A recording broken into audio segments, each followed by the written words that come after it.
കണ്ണൂരിൽ കുറുനരി ആക്രമണത്തിൽ കുട്ടികളടക്കം നിരവധി പേർക്ക് പരിക്കേറ്റിരിക്കുന്നു. മാട്ടൂലിലും ചേലേരിയിലുമാണ് കുറുനരി ആക്രമണം ഉണ്ടായത്.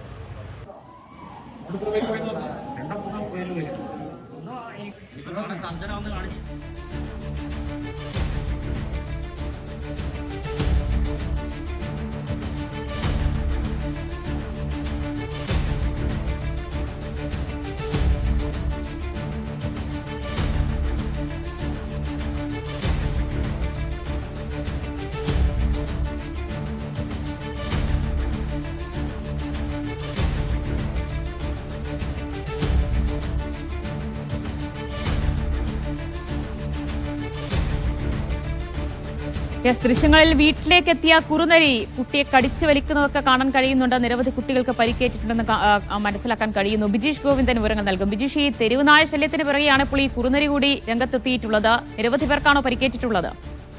അതെ, കണ്ണൂർ ജില്ലയിൽ ഇപ്പോൾ 2 പേരിലൂടെ ഈ സംഭവം നടക്കുന്നത്.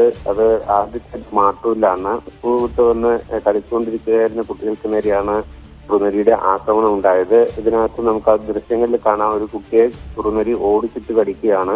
ഈ മേഖലയിൽ കുറുനരിയുടെ ശല്യം വ്യാപകമാണെന്നാണ് നാട്ടുകാർ പറയുന്നത്. മറ്റൊരു സംഭവം ഉണ്ടായത് സന്ധ്യയോടെ ചേലേരിയിലാണ്. ഇവിടെ 6 കുറുനരിയുടെ ആക്രമണത്തിൽ പരിക്കേറ്റത്.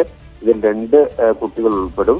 5 പേരെ കണ്ണൂർ ജില്ലാ ആശുപത്രിയിലും ഒരാളെ കണ്ണിന് കടിയേറ്റ ഒരാളെ പരിയാരത്തുള്ള ഗവൺമെന്റ് ആശുപത്രിയിലും പ്രവേശിപ്പിച്ചിരിക്കുകയാണ്. ശരി, ബിജീഷ് ഗോവിന്ദനാണ് വിശദാംശങ്ങൾ നൽകിയത്.